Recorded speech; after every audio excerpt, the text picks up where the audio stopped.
All right. Good evening to everyone. Glad you could be here on this June afternoon, evening. We're going to be looking at the personal essay in this session. Just a reminder, this week or this month is kind of dedicated to writing topics. Last weeks and months. Last week we looked at creative writing, and we're kind of segueing this week into the personal essay. And then next week we'll be looking at the essay.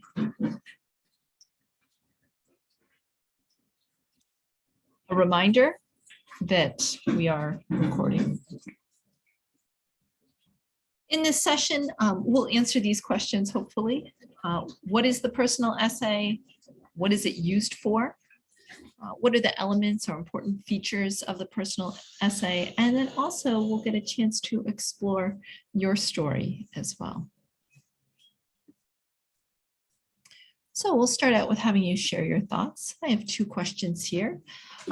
If anybody wants to give a definition or their understanding of what the personal essay is, and any ideas about what we would use the personal essay for, in what kinds of contexts or situations would we write something that would be considered a personal essay. There's really no right or wrong answers. You can feel free to use the chat box, or you can raise your hand and use your voice and speak with us.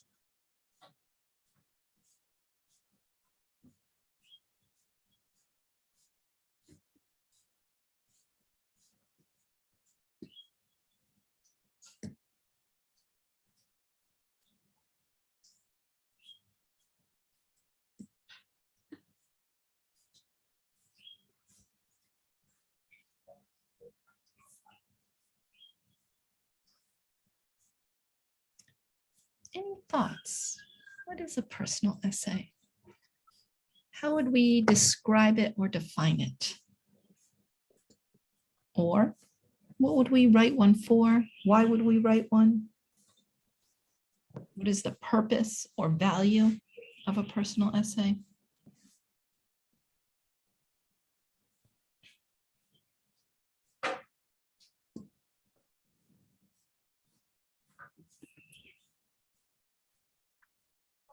You're all very quiet. Maybe someone is typing. I don't know. Maybe you all are just thinking very hard what it might be, or it's possible that you're not sure, which is quite all right also.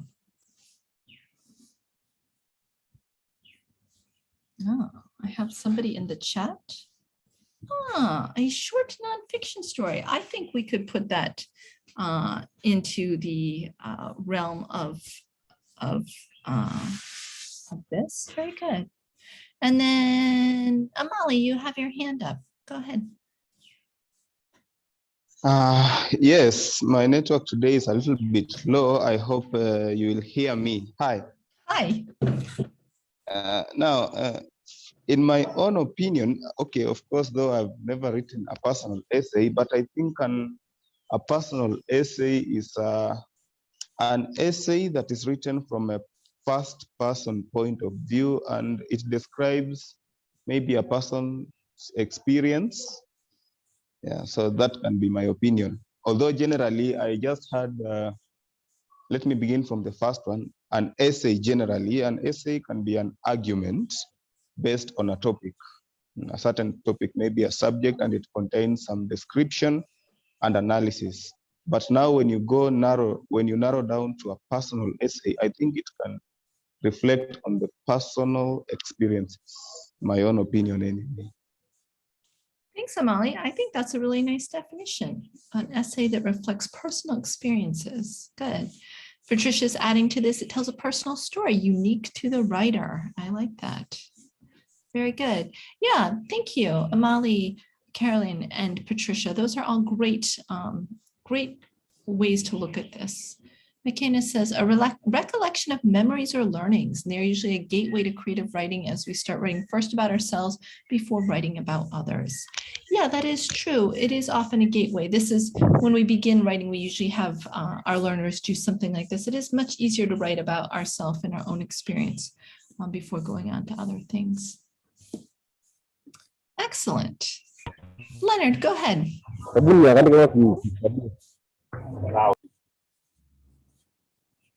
I see you have your hand up, Leonard.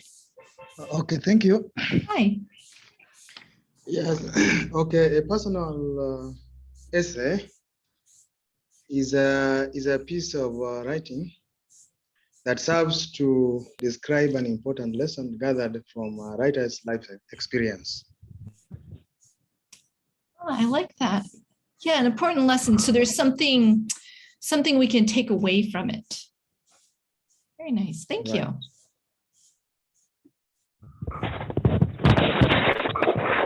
David says, writing about what has happened to us in life. Very good. And Modesta says it is used to make someone stand out from others in case of something like a scholarship or election. Ah, good. Modesta's getting into the uses.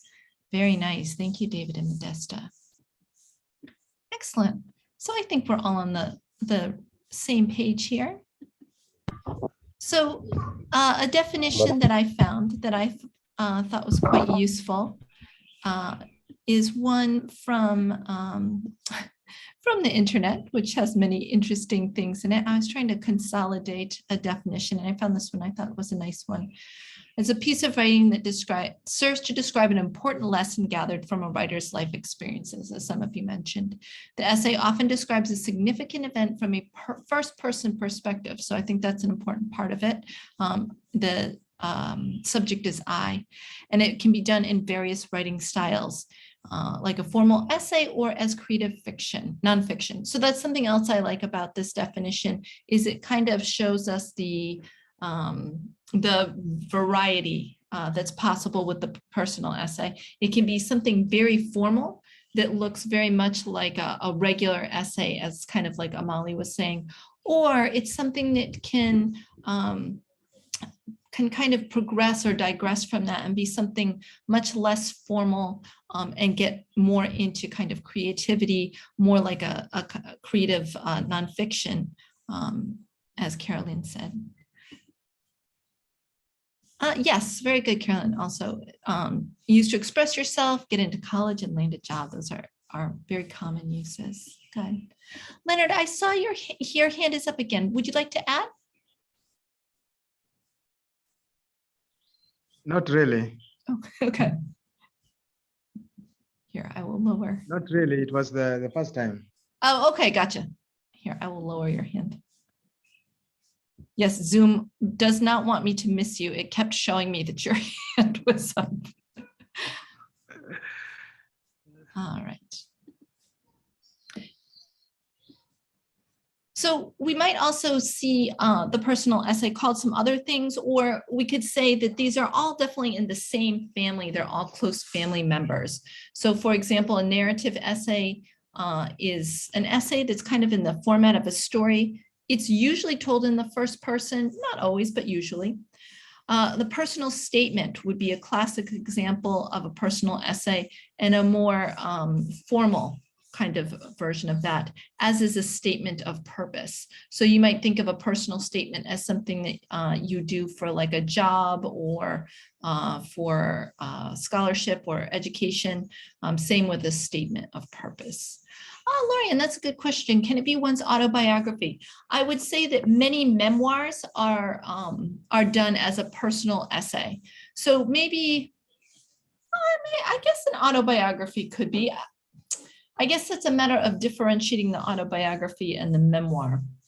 The autobiography I think of as being more formal and more focused on the events of one's life, whereas the personal essay is kind of more our thoughts, our feelings, our reflections on what has happened in our life.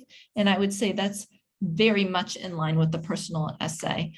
For example, yeah, like a journal. I think a good example would be the writer Joan Didion. She's an essayist. But most of her essays tend to, maybe most of her essays tend to be from the first person, often about things from her life. And I believe she's collected some of them together as a memoir. So yeah, I think there's a very close relationship there. And I'm not saying it can't be an autobiography. I would say, probably I would just say it's more like a memoir than an actual autobiography.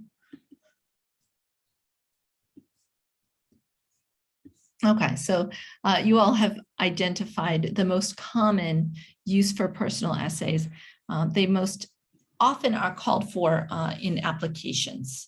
All different sorts of applications. Of course, you can, if you're writing a memoir or an essay for a memoir, you would employ a personal essay, but most commonly they are for applications. And they could be for different kinds of applications, but most often we see that they're for education applications. So examples, applying to university, postgraduate, or other kinds of educational opportunities. Employment. So for example, for my current job as an English language fellow and my previous one as English language or English speaking nation coach, I had to write many essays, and they were all personal essays, reflecting on my experience, my goals, things like that. And then also, if you decide to apply for scholarships and some grant programs, not all, they often also ask for essays. Essays are very normal part of many application processes. So in this, you might see a question such as, why are you a good fit for this institution or this position or this program? Another common question, if you're chosen for this program, how will you use your experience to benefit your community?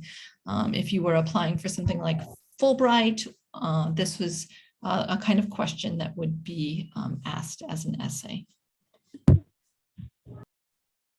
And something that's more kind of a narrative story structure, talk about a challenge in your life or a difficulty and describe how you overcame it. So these are all examples. If I wanted to get a job in the embassy and become a foreign service officer, first they take a regular test, a knowledge-based test. And if you pass a knowledge-based test, it's a bunch of essays and there are questions such as this. Often they are narrative in structure. And even if they aren't narrative in structure, narrative is a great way to make yourself stand out. In fact, I feel like somebody said this in the chat. Yeah, Modesta said it's used to make someone stand out from others. Yeah, to kind of let your personality shine through. It is a great strategy.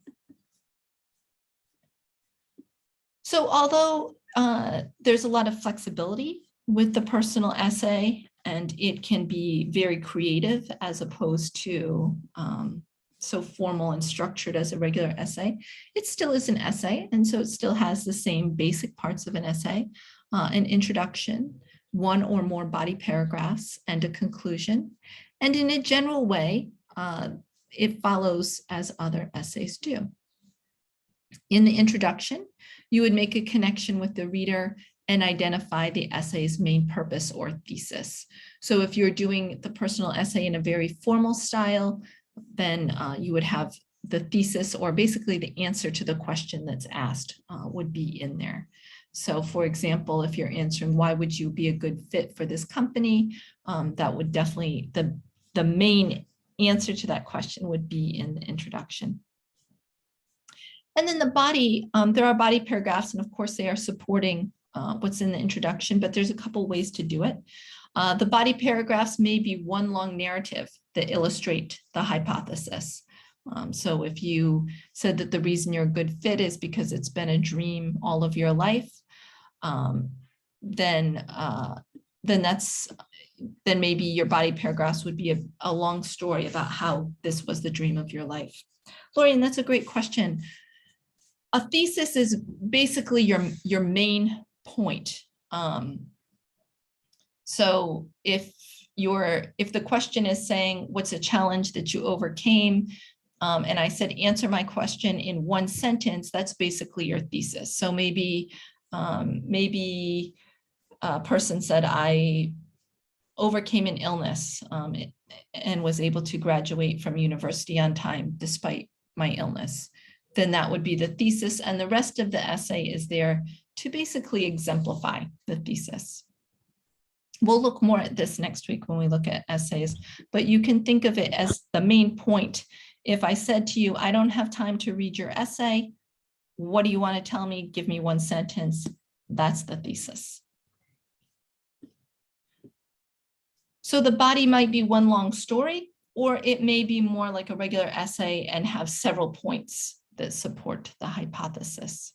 Regardless, in the conclusion, one way or another, you'll sum up the main points and the hypothesis or the main idea, and also leave the reader with a final thought. So if if you are trying to get into this university or this job or this program, leaving the reader with something so that they will remember you later. Because remembering in these application processes, the people who read them often read hundreds of these. And so the importance in writing a personal essay is not just in the structure or the grammar or the vocabulary, but it's in making a lasting impression so that the person who's deciding, you stick out above the other people. And I'm speaking from both sides of this. I have, as I mentioned, written many essays for jobs and programs and things like that. I've also reviewed many essays, and it's the ones that tell a good story and have really vivid details that tend to stick out, even if they might have some errors with language and things like that. They're the ones that last. All right, Amali says, can the thesis be the same as topic sentence in the formal essay? That's a great question, Amali, and we're going to be looking at that more closely next week. The answer simply is no. The thesis encompasses the entire essay, whereas the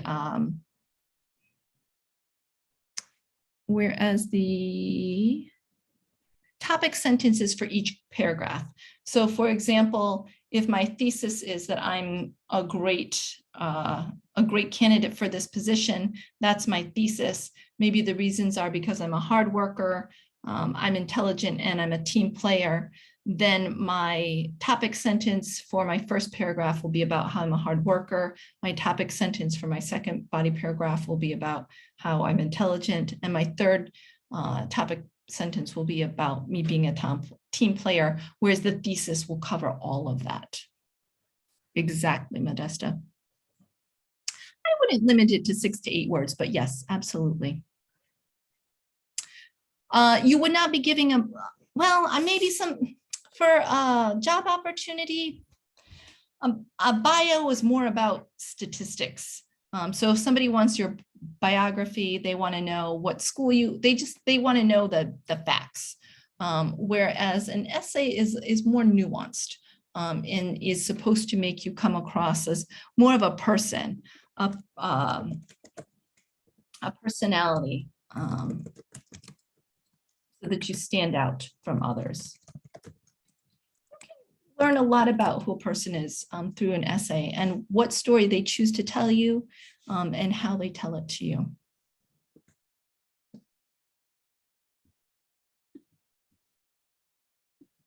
So to give a more clear example, so let's imagine somebody is writing an essay for this. Why are you a good fit for this institution? So maybe this is a student applying for a place at a university. Maybe it's a teacher applying for a job at a school. Maybe it's somebody applying for a fellowship program, something like that. So the introduction may even have a story. So perhaps, for example, this person, she decides to open her essay with a story about first hearing about the institution and how she was inspired.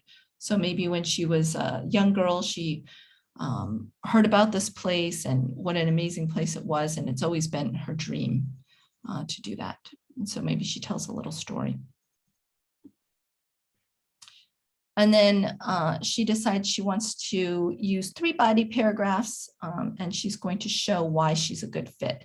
So her thesis would probably be in her introduction, and it would give kind of a general idea of why she's a good fit for this institution. But each of these body paragraphs will have their own topic sentence, as Modesta was saying. So maybe the first body paragraph tells a small story that kind of exemplifies her personal qualities. So she wants to show what qualities she has. Maybe she's very punctual, very organized. Instead of just saying, oh, I'm punctual and organized, she tells kind of some stories that show that. Paragraph 2, she decides to show relevant experience. So maybe other jobs or experiences she had that will show why she's a good fit. And then finally, in her third body paragraph, she's giving a description of her future goals. And so how her goals in the future align with this institution. So this is how this person has decided to do that. In the conclusion, she kind of sums these things up and then leaves some kind of final thought for the reader to make, to kind of take away with them. Exemplification is a big part of the narrative essay. And to exemplify means to illustrate or to give an example. So we're not going to just say, oh, I'm a good fit for this job because I'm a hard worker. Okay, well, give me more. And basically what this is something we talked about last week. Last week, we talked about show, don't tell. And we did that exercise with the woman. She walked into the museum or into the room and she pointed at the painting and said, remove it. And you all used vivid language to show instead of tell. Here we're showing instead of telling through either stories or examples. So you could tell someone in your personal statement that I care deeply about the environment. Okay, well, lots of people care deeply about the environment. Show me how you care about the environment. So an example of showing that would be something like this. I'm a member of my school's environmental club, which holds regular cleanup and tree planting events. Ah, okay, so I see that not only do you care about the environment, you are involved in something and you act. You do things for the environment. Even better would be a narrative about the writer's realization, how they first came to realize what environmental problems we have and how this person felt when they learned about it and how it inspired them to want to do something. So both of these are examples of exemplification. One gives an example. The first one is an example. The second one is a story. Both are appropriate in a personal essay. It depends on the kind of tone you want to strike and how you want to organize your essay. From here, we're going to look more at narrative because I think creating examples is something that most people do pretty well if they are reminded to do it. We want to remember always that if we make a statement like this, I care deeply about the environment, that we want to back it up at least with an example. Or if we can go further, we can back it up with a story or a narrative. We also looked at this last week. This is the narrative arc. The narrative arc is basically a format for all stories. All stories can be charted on a narrative arc. They might not always look like this. They might sometimes look a little bit different. That's not what I wanted. Instead of having one peak, we might see, for example, if you watch a action movie, action movies, let me change that color. Can I change the color? Oh. So an action movie, they start like this. Okay, everything's fine. Suddenly, a criminal comes up and tells the guy to give him his money or he's going to shoot him. So he gives him the money and the bad guy goes away. So then later, he's walking in the mall and he sees the bad guy again. What's he going to do? He calls the police. And then He notices later that the bad guy is chasing him and he's going to catch him, but he gets away. So often if we're watching action movies, they often have a narrative arc like this. But eventually they have a resolution. When I use this tool, my mouse disappears and then I can't find it again. Oh, it's down there.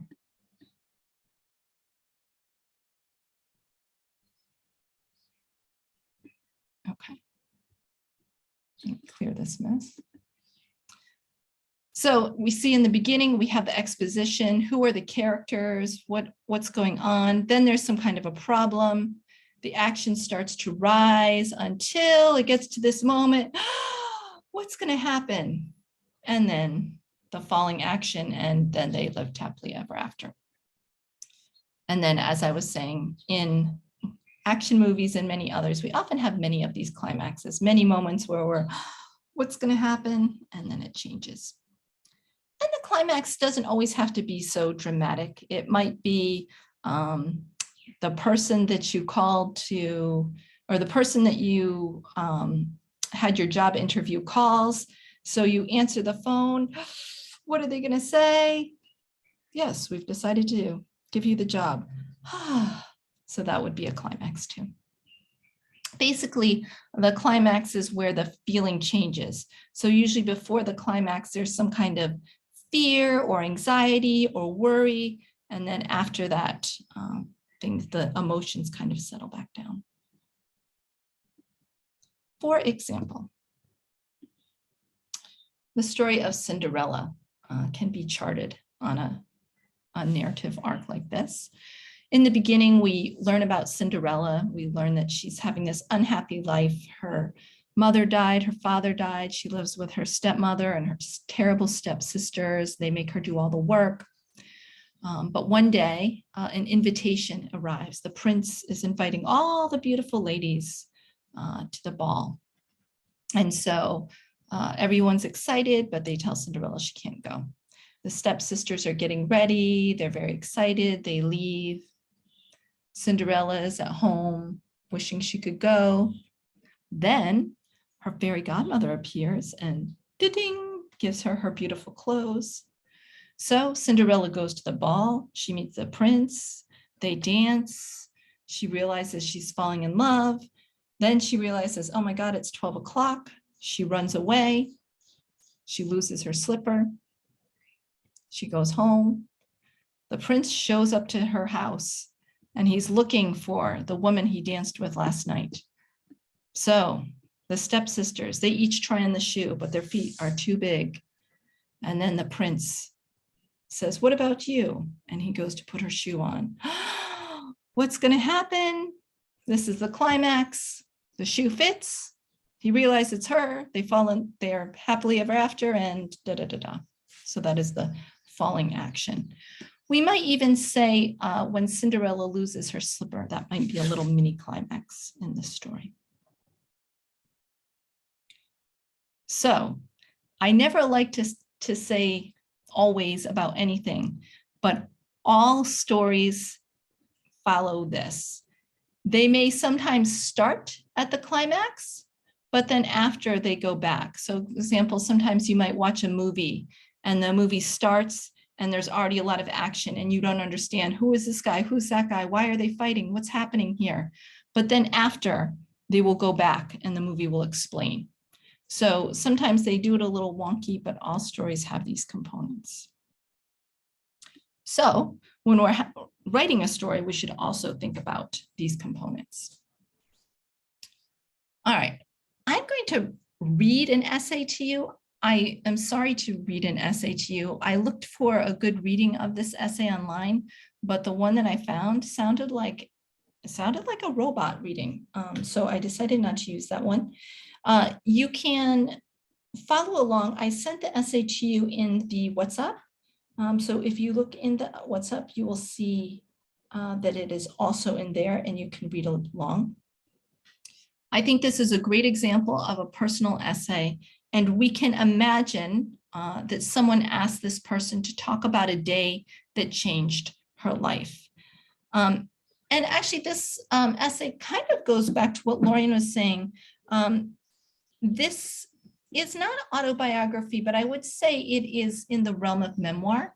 The person who wrote this, Helen Keller, if she decided to have her memoirs, basically a autobiography that focuses on her thoughts and feelings rather than facts and dates, this would be a great essay for her to include in her memoir. Does anyone know who Helen Keller is? I don't know. She's a famous person, but I don't know if she's someone that you learn about here in Kenya. Go ahead, Jane.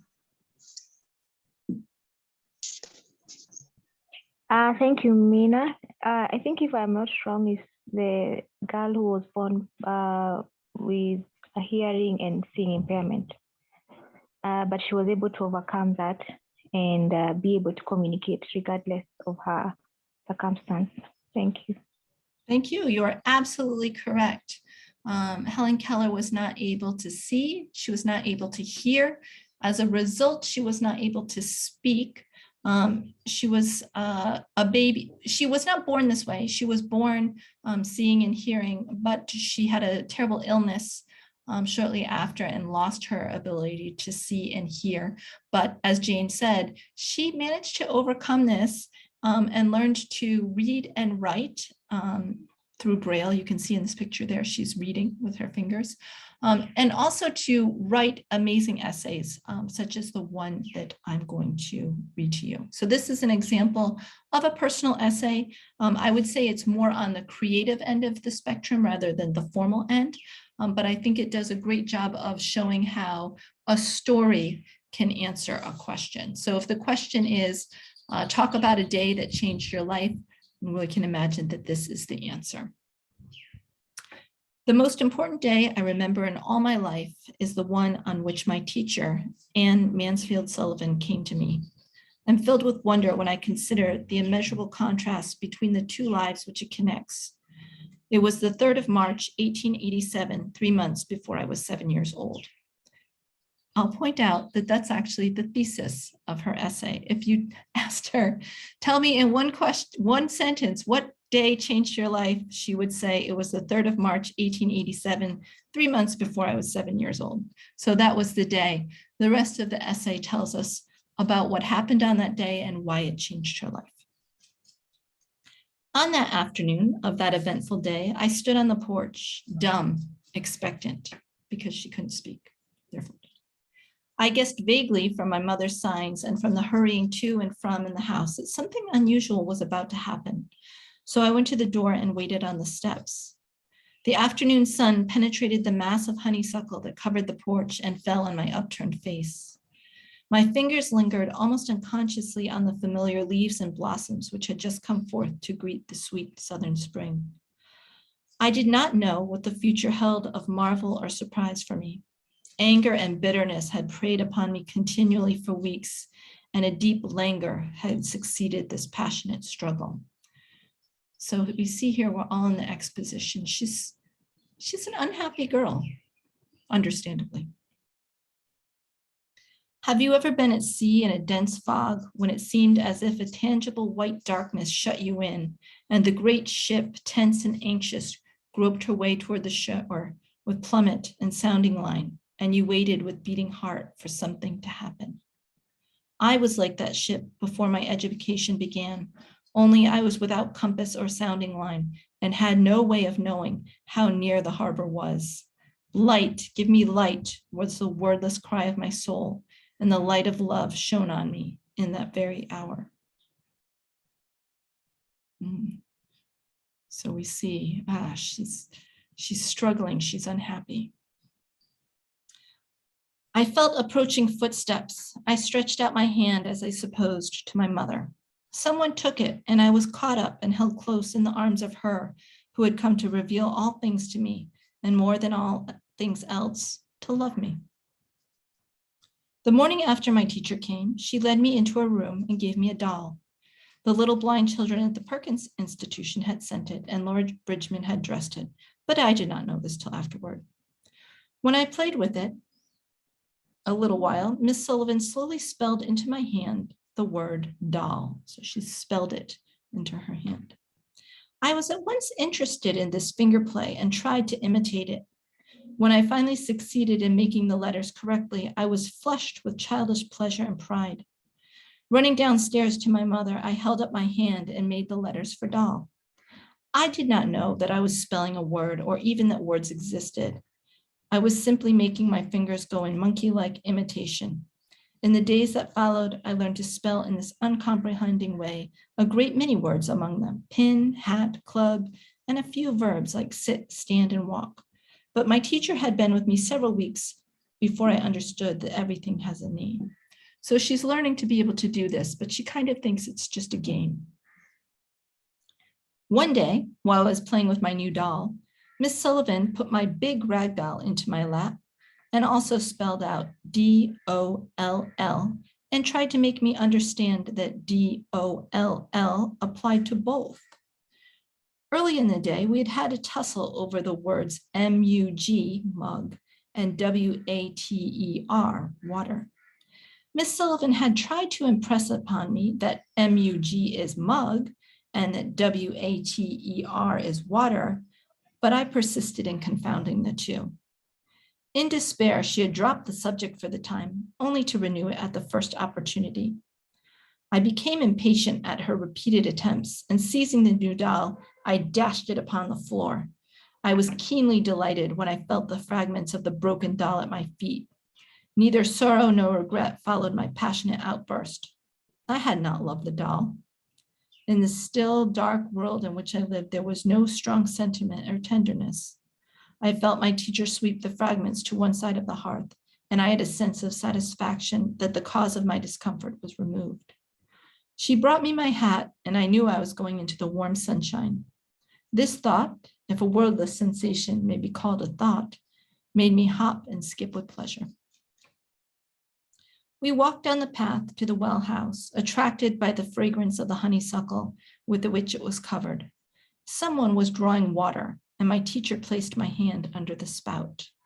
As a cool stream gushed over one hand, she spelled into the other the word water, first slowly, then rapidly. I stood still, my whole attention fixed upon the motions of her fingers. Suddenly, I felt a misty consciousness as of something forgotten, a thrill of returning thought, and somehow the mystery of language was revealed to me. I knew then that W-A-T-E-R meant the wonderful, cool something that was flowing over my hand.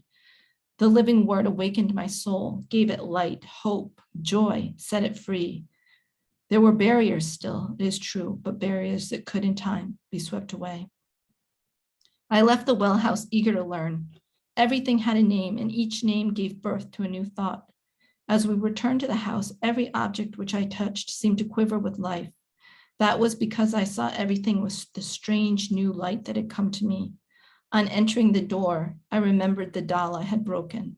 I felt my way to the hearth and picked up the pieces. I tried vainly to put them together, and then my eyes filled with tears, for I realized what I had done, and for the first time, I felt repentance and sorrow. I learned a great many new words that day. I do not remember what they all were, but I knew I do know.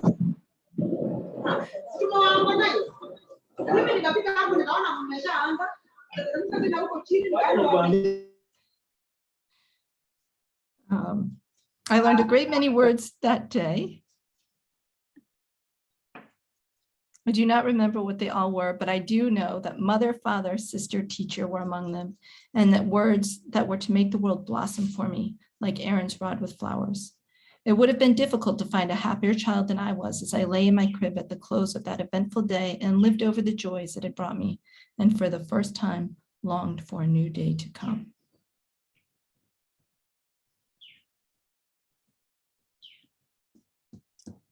Okay, so that is The Most Important Day, written by Helen Keller.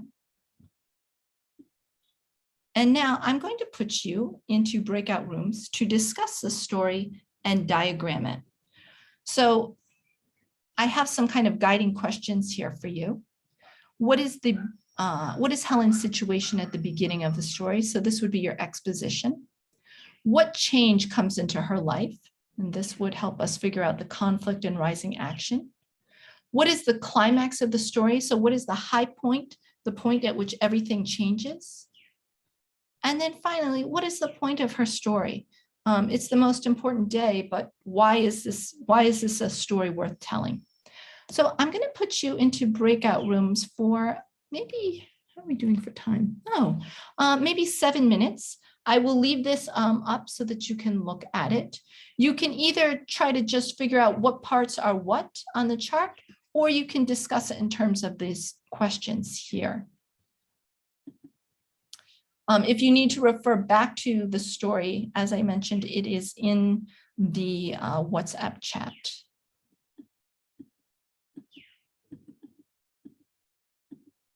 All right, so I have it set for 4 participants per room, so it should be not too many people, enough to talk. And then, of course, if you have any issues, let me know. I will come and help you. And if the screen disappears, it means that I'm in another room helping. When I come back out, I'll return the screen up. For some reason, I can't do both at the same time. All right, I'll see you in about 7 minutes.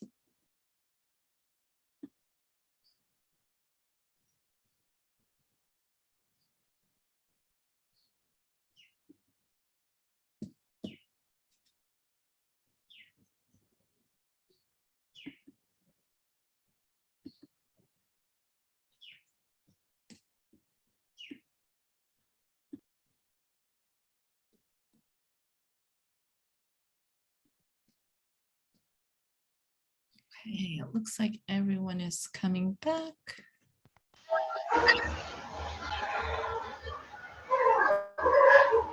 Yes, I think we have everyone. All right, so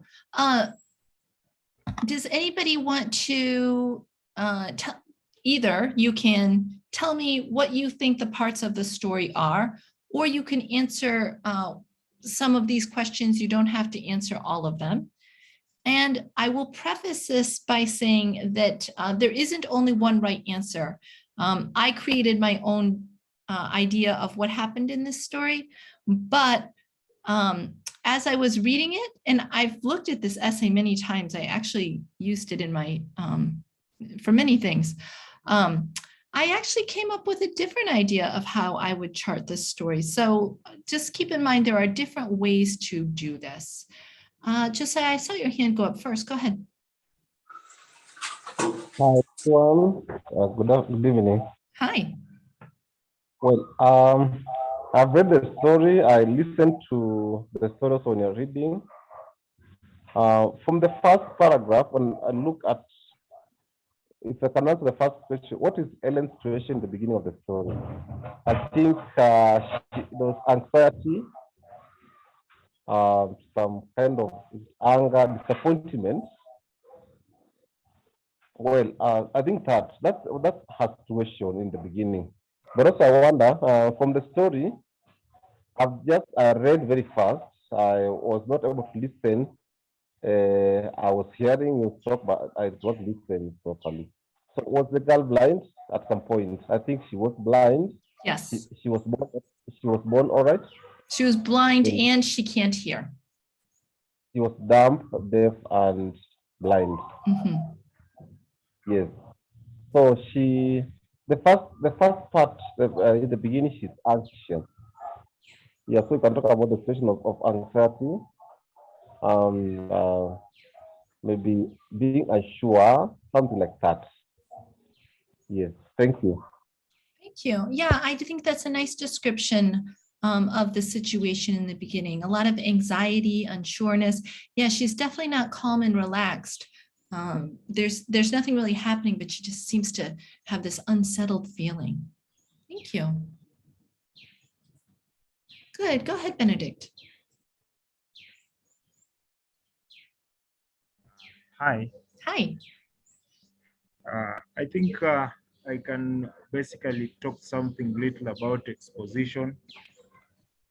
I think from my side and from what we discussed with my counterparts in breakout room 1, The exposition comes at the very, very first beginning of the story, whereby the very first thing you read from that story is the most important day in all my life. So that is the very, very, the one that is the information that is really bringing us to the reality of the matter. That this girl remembers that day very, very well. And that happens to be the most important day of her life. Thank you. Thank you, Benedict. I think you point to how she does a really good job. I mentioned earlier that in the introduction, the writer's job is to make a connection with the reader. And I think she does that. She makes it very clear that this day, this exact day, this is the most important day of her life. And it makes the reader think, wow, I don't know that I could tell you the exact day. I might remember some events, but I don't know if I can tell you the day and year of the most important day. That something important happened on this day. I wonder what it was. And she knows exactly what happened on that day. Good. Anybody want to take a stab at, so what changes her life? So she's feeling anxious. We know it's the most important day, but the day she's not feeling great as the day starts out. Life isn't so good. What changes for her? Go ahead, Josiah. The change. I think there's this part where she discovers she's introduced to education, and later there's a part I knew that water meant a wonderful force, something that was flowing over my hands. The living word awakened my soul, gave it light. So I think here comes a change, the discovery of vocabulary words, and maybe we are told that there's education, and then something like doll, the mug. So this part, when she's learning and she's able now to the little blind children at the parking station and St. Laura. So I think this is a change that had happened in her life. I may not be so precise, but I think I've tried a bit. Yeah, that certainly is a big event in her life. And so then I would want to see, is this the thing that starts the change, or is this the climax here, the significant event? Celestine, do you want to add on to this? Yes, I actually think that apart from education, which of course was a major change in her life, there is that paragraph that says about love. Maybe I can read it, a few, one line that says, "And I was caught up and held close in the arms of her who had come to reveal all things to me, and more than all things else, to love me." Because in the beginning, we had her situation was bitter, anxious, and full of anger. And now this teacher, I presume that it is the teacher who walks in, she brings a different aspect about life, to love her for who she was and everything she is that day. So I think that brings change in her life. I think that's very significant. I think you have noted something very important here. I'm trying to find my annotation device again, but okay, there it is. I think what you're talking about is this point on the graph, right? She's feeling very anxious, and when her teacher and Sullivan comes in, this marks a change. Instead of this bitterness, as you mentioned, this is where love begins to come into her heart. Good, very good. And then I think what Josiah was talking about, I think that's here. This is my idea. And I think that this process of education, of learning these words, I think this is the rising action until this moment with the doll. It's my opinion. I'm very happy to hear others' opinions as well.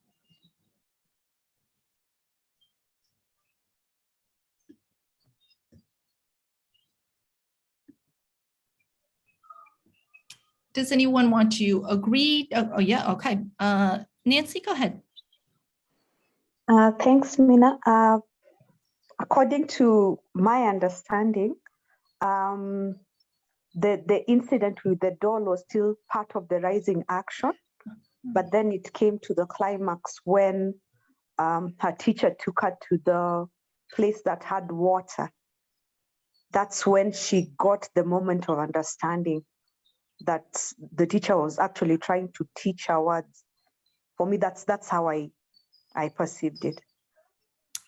I agree with that because it's that moment that her entire everything changes for her. I would agree with that. Excellent. Benedict, I saw your hand was up, but it disappeared. Go ahead. I tend to agree. Nancy just said what I was about to say. The point when she breaks the doll and she walks out with the teacher to the water point.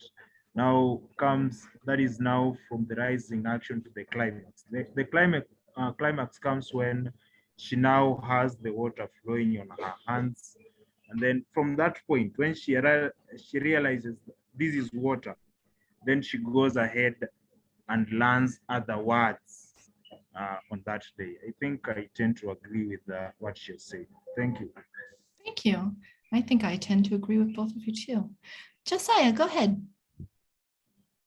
Time over. It's what you said. The climax is the discovery of water, the feeling.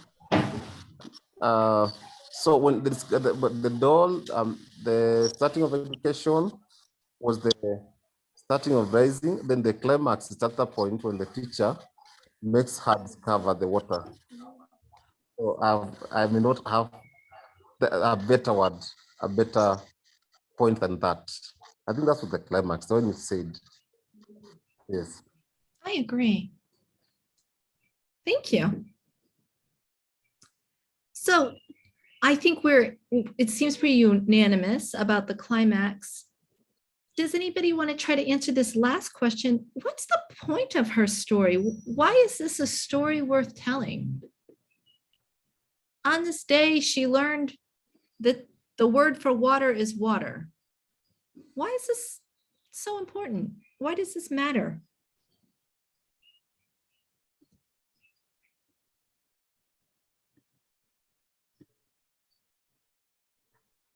Hi, Mina. Hi.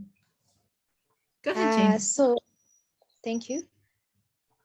I think based on what she was feeling at the beginning of the story, I kind of felt she felt miserable. She was angry. She was bitter. She did not like how life was for her at that point. Until the discovery she made when she was, I think, on the river. Oh, I think it's like a faucet, like an outdoor faucet, I think. Oh, okay. Thank you. So I think she finally got to experience life based on what she was feeling she was missing out. So that's what I think, that's the point of the story. She got to experience life, and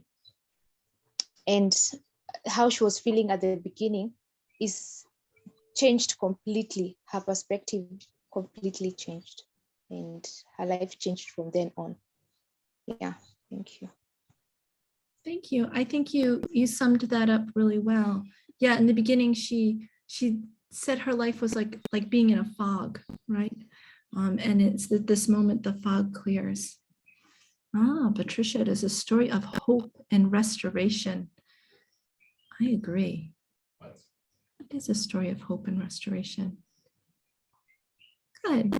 Anyone else want to share their thoughts on this essay or story before we move on?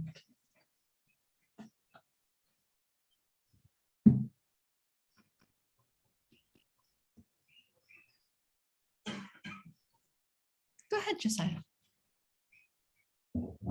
Yeah, I read the story and I can read it again and again. I can say it's a bit an emotional story. I'm imagining a girl, somebody who is not able to see and hear at the same time. How the life is. You know, somebody's blind and can hear. It's another kind of a thing. So it's a touching story. I can read and read. So it's a good story, educative, and also connecting to some facts that we may not be aware of in our worlds. Thank you. Thank you. Yeah, I agree that that kind of connection, making us understand that. Very good. Go ahead, Celestine. Okay, I think in relation to the real world or real life situation, it is a story of hope and self-acceptance, a story that teaches us sometimes in life when you are in a very dark situation, and then you find out that there's much more to live for. There is hope out there, not just what you know and what you have been used to. So there's so much to look up for. There's so much to live for in everyday life, I think. Yeah. Thank you. I think that's a beautiful perspective. I completely agree. Fancy says, before connecting the spelling of words and objects, they meant it was dark, but after linking those concepts with things and people close to it, it's a whole world that opened up. Yeah, I absolutely agree. Actually, I think this is so fascinating because I often think about how do we think without language? And she had no language until this moment. And this is the introduction of language to her life. And so, oops, it's just very meaningful. Judith says her life changes from one of hopelessness to one of hope for a better future. Yeah, she begins to have hope. A story that brings out determination and being relentless. Yeah, and I think that Helen Keller is an example of this determination. She didn't just stop here and go around and learn a bunch of words. She became an extremely educated woman. Yeah, she wrote this essay, which is very impressive. So I hope this exemplifies and illustrates for you how powerful a narrative essay can be. It seems very much like a creative story, and it is, but completely based on one's on facts and one's own perception of reality and the effect of those facts on that person's life. All right, so it is your turn to tell about your most important day. Oh, go ahead, Josiah.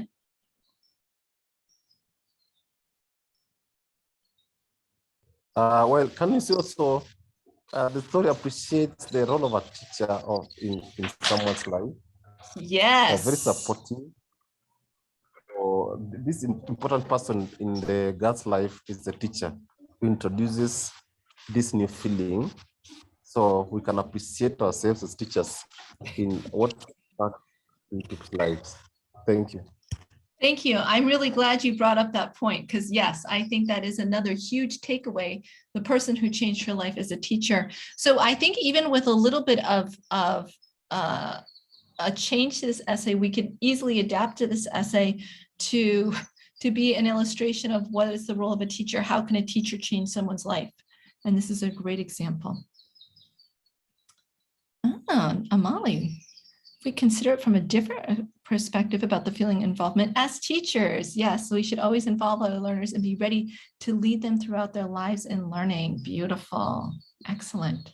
Yeah, I think also it shows a well-written essay has many facets to it, right? Okay, so I want you to think about a significant day in your life. It may not be as significant as Helen Keller's realization of language, but what happened? How did that day change your life? You're going to tell your partner your story, and you're going to use the narrative arc to format your story. So you're going to have a little bit of exposition. Where were you? What was the situation in your life? Then you start to tell the story. What happened then what happened? What's the climax at which everything changed? And then what happened after? This is usually a short part. For example, in Cinderella, it's basically they lived happily ever after. This is usually short. This is usually the longest part. I'm going to put you in, this is going to be tricky. I'm going to try putting you into groups of 2 so that both people can talk. But I know that sometimes there's issues with people and their connection and their ability to talk. So I'm going to try putting you in groups of 2. But if you're having issues, I'll move you around a bit. Okay, and I'm going to put us in for 8 minutes, and then at the 4-minute mark, I will tell you it's 4 minutes, and then you should switch. Even if you haven't finished your story, you should switch. So try to not take all the time. And if you find yourself in a group of 3, try to make sure that everybody has a chance to speak. Okay, breakout rooms.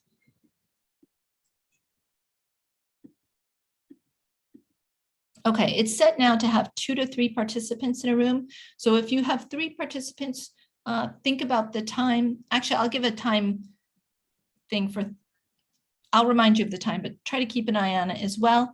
If you only have 2 and your partner isn't speaking, let me know, and then I will try to pair you up with somebody else.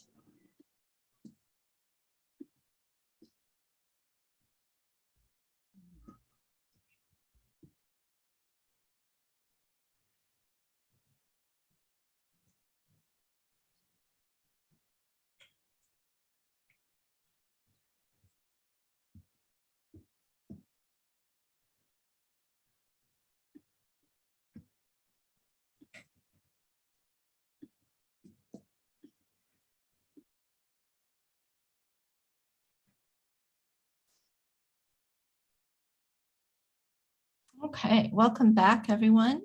Hopefully you had a chance to tell your story, and hopefully you had a chance to listen to your partner's story. So I would love to hear everyone's story. In the interest of time, that is not possible. So we're going to do 2 things. Last week, we talked about this briefly. Another way to summarize or talk about the main plot of a story is to use this kind of stem. Somebody wanted, but so. So somebody is basically the exposition. Wanted is the conflict or the beginning of the change, and the but. And then the so is kind of leads us up to the climax. So if we were to summarize Helen Keller's story, we might say that Helen, who is the somebody, wanted to live a regular life, but she had no language. So her teacher came into her life and changed her world. So this doesn't include the climax. It kind of brings us up to the climax and kind of glosses it over. So in the chat box, or you can raise your hand, using this structure, somebody wanted but so, you can share your partner's story, not your story, your partner's story, and 3 sentences or less. If you can do it in 1 sentence, even better. You can do this by typing, or you can raise your hand if you think you can do it in words. Go ahead, Modesta. Thank you. I'm not going to mention their story, their name, because it's personal.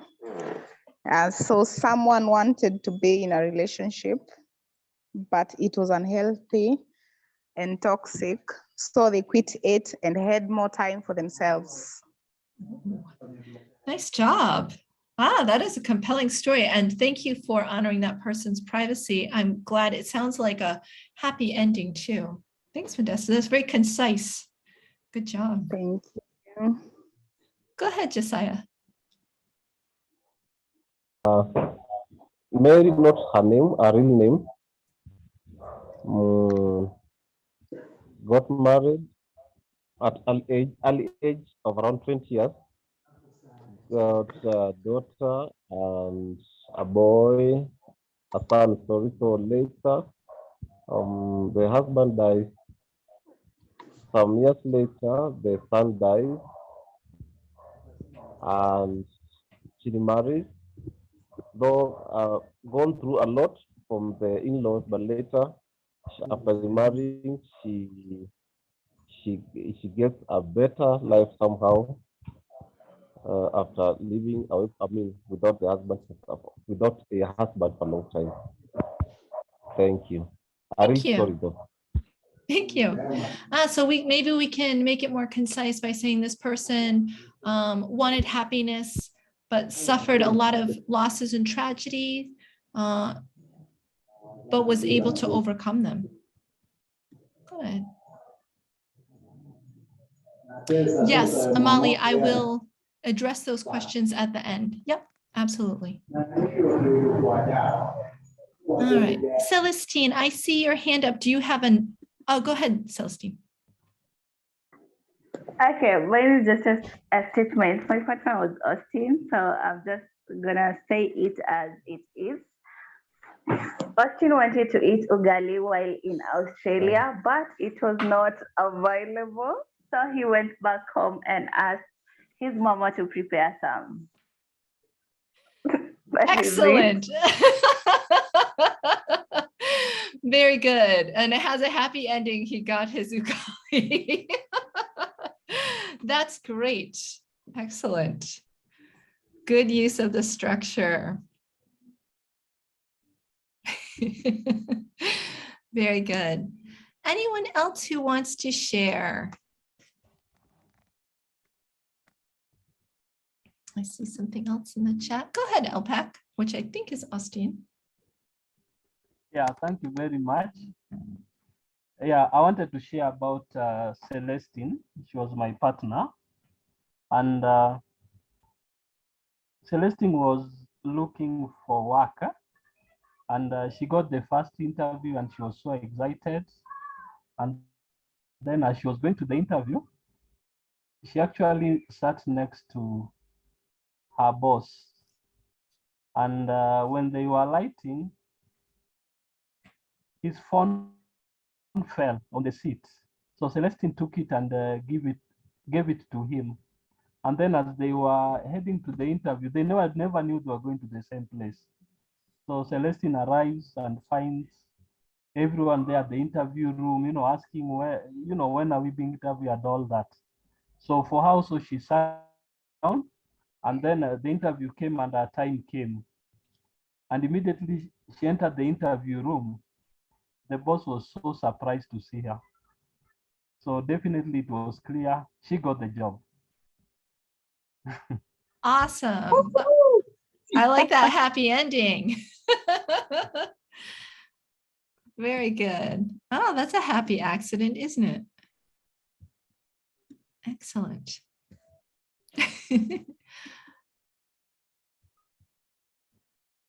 All right, so this is a good exercise for us, but ultimately we want to bring everything back to our learners. Being able to write a personal essay is an important skill for learners. Oh, somebody wanted to get to work without bus fare, but ended up in the hospital after being pushed out of the bus. Oh, that's a terrible story. I hope that they were okay. Oh, I agree, Lillian. That is quite a happy coincidence. I can call it serendipity. So your learners need help with lots of things, for example, grammar and language and things like that. But they also need help finding their stories. Even though they're young, they do have stories. And oftentimes they don't know how to tell their stories, how to format their stories. And so they need you to push them to find and tell their story. There's different ways we can do this. We want to make sure our learners have good models of what we're looking for. So we had a model today, that essay, which I think is a nice model, maybe a little hard for learners depending on their levels, but there's lots of essays out there. In fact, if we had more time, we'd have a look at this. This website is called thisibelieve.org. It's full of essays and organized by different themes of regular people writing about the things that are most important to them. There's students who write, there's adults who write. There's some famous people, but mostly it's regular people. And there's tons of good examples of essays on there. And they also have audio of them. So they have the writer reading their own story as well. So lots of good models on there. I've used essays for that for many things. Students also need an opportunity to brainstorm and discuss their ideas before writing. We can't just say, okay, think about your most important day. Are you ready? Okay, write. No, they need to brainstorm. They need to think. A lot of people think best by talking. So we would want to give them a chance for that. Asking some guiding questions to help them learn and kind of hone in on their ideas. So for example, if we're talking about the most important day, what was the most important day? Where were you on that day? How were you feeling? What changed on that day? What's the impact of that change in your life? So those kinds of things. Otherwise, they don't think about that. And then also students need feedback and a chance to revise. So it might not be you who gives the feedback. If you have 60 students in your class, you won't be able to read them all, but maybe pairing students up or putting them in groups so they can give each other feedback and a chance to use that feedback to revise and rework their writing. Good writing doesn't come out in one try. It takes work. And the kind of writing that is done for applications and things like that, this is the kind of writing that we do revisions of to try to create our best work. Oh, Isaac, you have a story. Somebody wanted a part-time job but waited for so long. Eventually she was invited for an interview and passed and offered a full-time job instead. Ah, good story. Go ahead, Jane, or Caroline.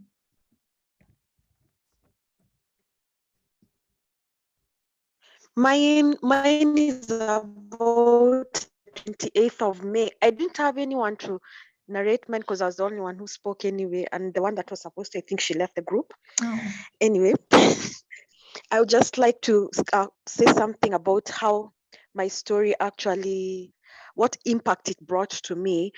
I actually posted the pictures for the 28th of May when we met at the American Spaces for the EdUSA integrated technology for education for teachers. And the impact that I've seen, most people that I've spoken to for some time, or I have, but we don't have any relevant thing to speak about, they're actually on case wondering, are you flying out? As in, are you going to America? Because of just those pictures I put up in my status. So I don't know, it's kind of funny for me. Yes, that's it's something, you know, like I've put out something that was so great in my life at that point, and I have an interested group of people who are actually, you know, they're intrigued. Does this mean that now you are leaving us, you are now going to America, or what is happening? You know, people who didn't have an interest like that before, just because of pictures and the narration of how this was one of my best days of my life. Awesome. So you created some kind of mystery and intrigue about yourself. Yes, because nobody knew about that time, that's what I'm doing up to now, you know. So they are like, you know, does that mean that you're leaving us, or what is going on? You know, people just, what's going on? Yeah, like that. Awesome. Thank you, Caroline. I think that's a great example of how sometimes something small, like it's a big day, but just sharing a picture, suddenly people realize.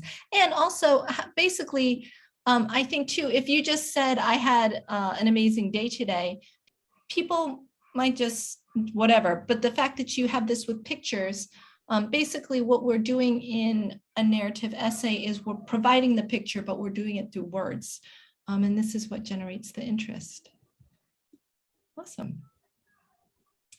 So coming up next week, as I mentioned, we have essay writing.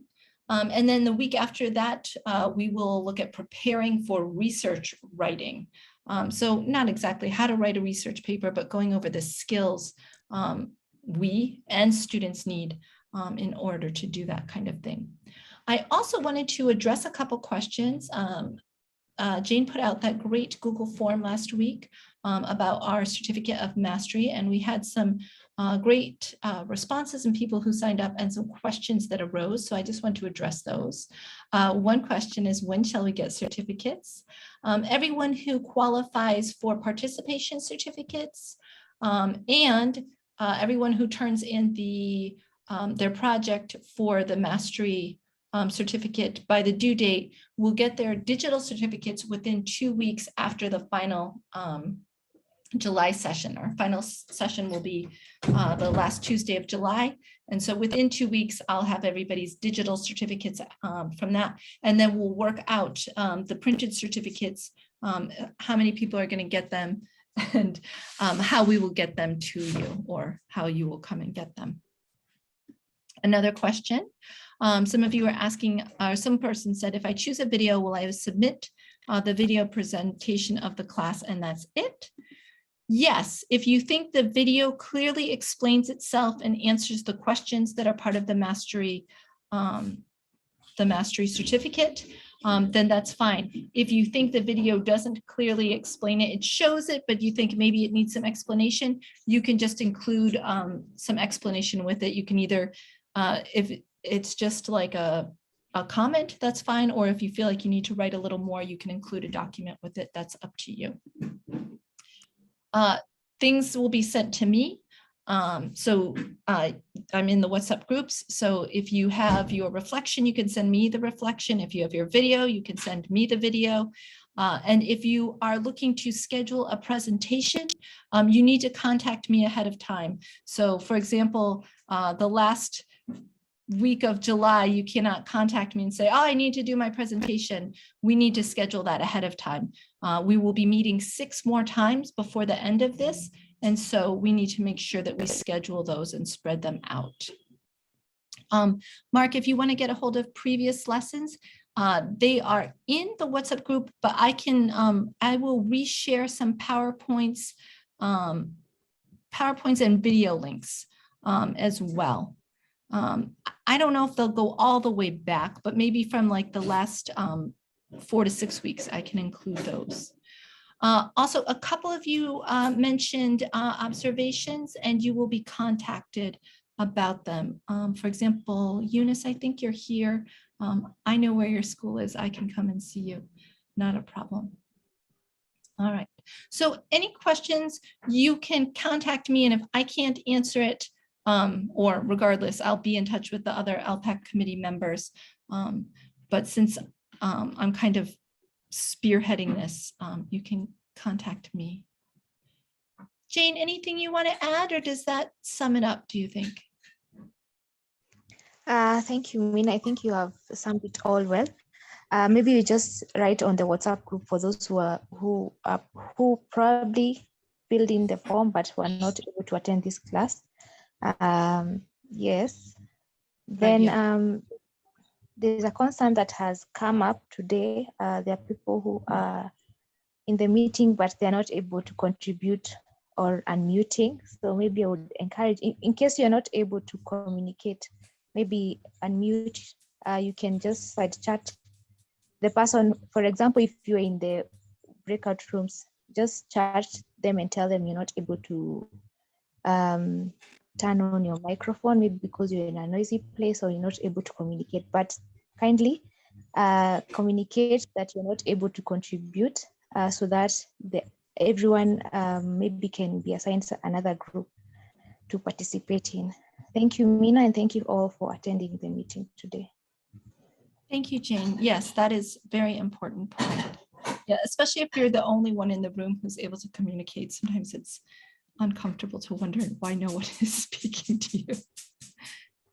All right.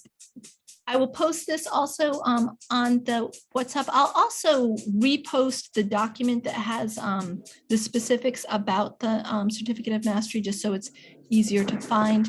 And I'll put some, the PowerPoints you should be able to find. If you go to the media section in WhatsApp, you should be able to see all the PowerPoints, but I'll repost some of the links to the videos as well. And if you see anything in there that you specifically are interested in, you can send me a message and I'll send it to you. Thank you very much. Thanks, Nancy. Thanks, everyone. I hope you all have a good week, and I look forward to seeing you next week. Bye. Bye, all. Thank you, Mina. Bye-bye. Bye, thank you. Thank you.